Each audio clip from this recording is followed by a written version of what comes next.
మాట్లాడాలి. ఓకే, మోహన్ రెడ్డి గారు ఎందుకండి వాళ్ళు ప్రశాంతంగా ఉన్నారట, హ్యాపీగా వాళ్ళ పాలన సాగిస్తున్నారట, అభివృద్ధి పదం వైపు వెళ్తున్నారట. మీరు ఈ రకమైన రాజకీయాలు చేసే 2019 నుంచి 24 వరకు 24లో ఇంత దారుణంగా ఓడిపోయారట, మళ్ళీ అదే స్ట్రాటజీ ప్లే చేస్తున్నారట. నమస్కారం అండి, మీకు ప్యానల్లో పాల్గొన్న పెద్దలకు, చూస్తున్న వీక్షకులకు అందరికీ. ఇప్పుడు కీర్తన గారు అధికారంలో ఉన్నారు కాబట్టి ఇంకొంచెం వాయిస్ పెంచి, మామూలుగా వాయిస్ పెంచుతుంది, ఇప్పుడు ఇంకొంచెం వాయిస్ పెంచి సీరియస్ ప్లస్ డామినేషన్ అన్ని రకాల ముందుకు వస్తుంది అనమాట.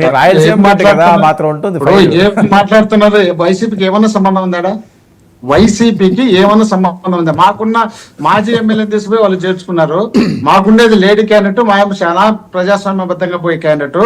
ఆమె ఇక్కడ పోయి వీళ్ళకు పవన్ కళ్యాణ్ కు, రామ్ గోపాల్ వర్మ గారికి, లేక నాగబాబుకి వాళ్ళందరికీ లోడాయిలు పెట్టించి, గలాటలు పెట్టించి, జెండాలు తెలుగుదేశం జెండాలు మా వైసీపీ కార్యకర్తలు పట్టుకొని పోయి అక్కడ జిందాబాదలు కొట్టమని, అల్లరి చేయమని, ప్రచారం చేయమని చెప్పినారు. ఏందమ్మా మాట్లాడేటప్పుడు మీరు పరిస్థితి చెడిపోయింది. చెడిపోయిన పరిస్థితి చక్కదిద్దుకోవడానికి ప్రయత్నం చేయండి, అంతే తప్ప ఎవరి మీద పడి ఏడ్చుకుంటే ఎట్లా? ఇప్పుడు విజయవాడ మునిగిపోతే జగన్మోహన్ రెడ్డి, కరెక్ట్ గా అయ్యేది వచ్చి పడవ వచ్చి ఆడుకుంటే జగన్మోహన్ రెడ్డి, ఈ చంద్రబాబు నాయుడు ఆయన జారి పడితే జగన్మోహన్ రెడ్డి, పవన్ కళ్యాణ్ తుమ్ములు వచ్చే జగన్మోహన్ రెడ్డి, పవన్ కళ్యాణ్ బాగాలేకుండా విజయవాడ హైదరాబాద్ పోతే జగన్మోహన్ రెడ్డి. ఏం మాట్లాడినా జగన్మోహన్ రెడ్డి అయినా, ఏది మాట్లాడినా జగన్మోహన్ రెడ్డి. మీ పని మీరు చేసుకోండి. అధికారం మీకు ఇచ్చినారు, అవకాశం ఇచ్చినారు. మాకు 11 సీట్లు ఇచ్చినారా, 12 సీట్లు ఇచ్చినారా? మీకు ఒకటి కూడా ఇవ్వకుండా చేస్తారా?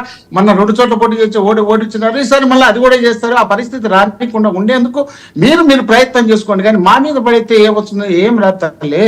ఇప్పుడు వర్మ గారి గురించి మాట్లాడదాం. ఇండిపెండెంట్ గా పోటీ చేసి గెలిచిన సందర్భం ఉంది ఆయన.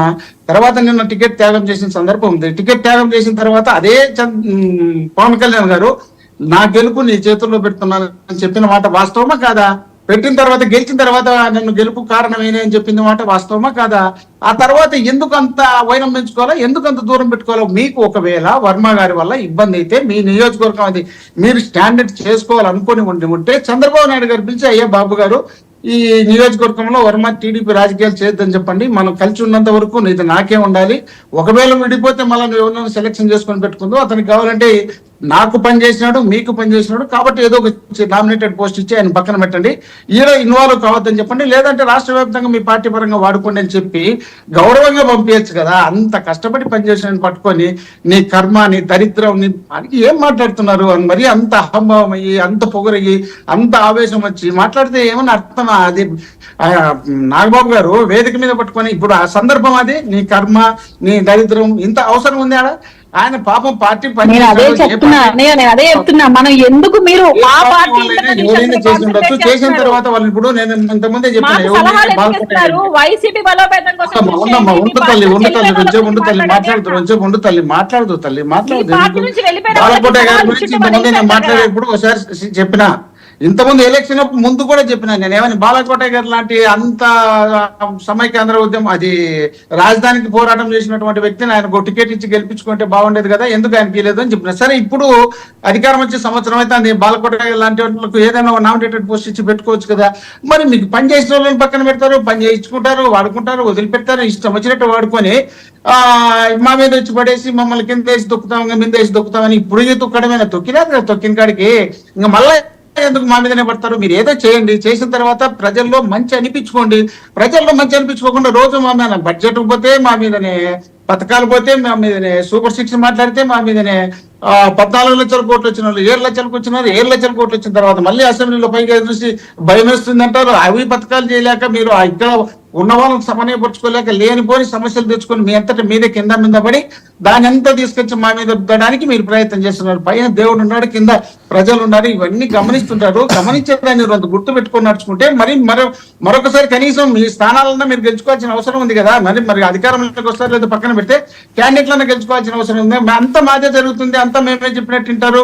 అదే మాదే అంటే ఎట్లవుతుంది? ఇప్పుడు 7 లక్షల కోట్లు అప్పులు అన్నప్పుడు దాదాపు 4 లక్షల కోట్లు డైరెక్ట్ జగన్మోహన్ రెడ్డి గారు ప్రజలకు ఇచ్చిన సందర్భం మీ అందరికీ మా అందరికీ తెలుసు. తెలిసిన తర్వాత ఈ రోజు ఏమంటారు? ప్రతి దాంట్లో అవినీతి, 1 లక్ష కోట్లు, దీంట్లో 1 లక్ష కోట్లు, దాంట్లో 1 లక్ష కోట్లు. ఎన్ని లక్షల కోట్లు రాష్ట్ర బడ్జెట్? ఎన్ని లక్షల కోట్లు ఉంది మన దగ్గర? ఎన్ని అప్పులు ఉన్నాయి మన దగ్గర? ఇవన్నీ మనం చూడకుండా ఎందుకు ఇష్టం వచ్చినట్టు మనం మాట్లాడుకుంటూ పోతున్నాం? ఇంకా చాలు, జగన్మోహన్ రెడ్డి గురించి మాట్లాడేది చాలు.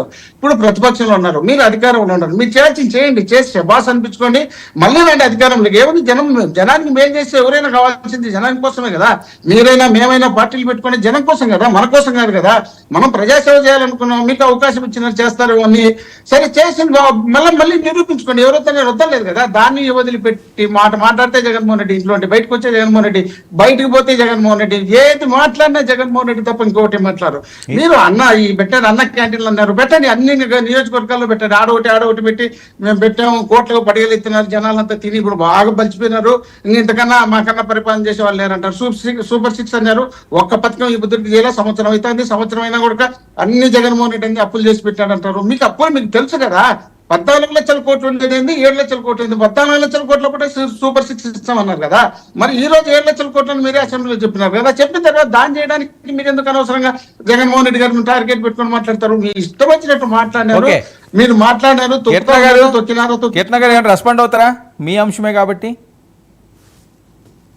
నేను అదే అన్నయ్యకి చెప్పాలనుకుంటున్నాను. మాకు సలహాలు ఇచ్చే ముందు పార్టీ ఉనికి లేకోకుండా, పార్టీ అడ్రస్ లేకుండా అసలు పార్టీ ప్రధాన కార్యాలయానికి టూలెట్ బోర్డు పడిపోయింది. నేను ఇప్పుడు చూస్తున్నాను, అది వాళ్ళ వైసీపీ పార్టీ ప్రధాన కార్యాలయానికి టూలెట్ బోర్డు ఉంది సార్. అంటే సొంత పార్టీ కార్యాలయమే టూలెట్ బోర్డు పడిపోయిందా? చూపించండి. టూలెట్ బోర్డు సార్, పార్టీ ప్రధాన కార్యాలయం ఉంటుంది కదా వీళ్ళది, వైసీపీ వాళ్ళది, దానికి టూలెట్ బోర్డు పెట్టేసి ఉన్నారు. అంటే ప్రధాన కార్యాలయమే వైసీపీ వెనక్కి ఇచ్చేసినారు అనేది కూడా తెలుసుకోకపోతే ఎట్లా? మరి ఇంత అదే అండి, అంటే ఎందుకు దాంట్లో పార్టీ ఆఫీస్ పెట్టారు, తెలుసుకోవాలి కదా, ఏదో ఒకటి మాట్లాడే చెప్తున్నాను, మీరు వినండి. అది కూడా ఉన్నింది కదా, ఎందుకు తీసేసుకున్నారు అంటున్నాను. అంటే ఎవరు రాకపోక లేకపోవడం వల్ల మూసేసుకుని ఇంట్లో కూర్చున్నారా అని అడుగుతున్నాను నేను. అంత లోపలికే మీరు స్టేట్మెంట్ ఇచ్చేస్తే ప్రధాన కార్యాలయం రాకపోకలు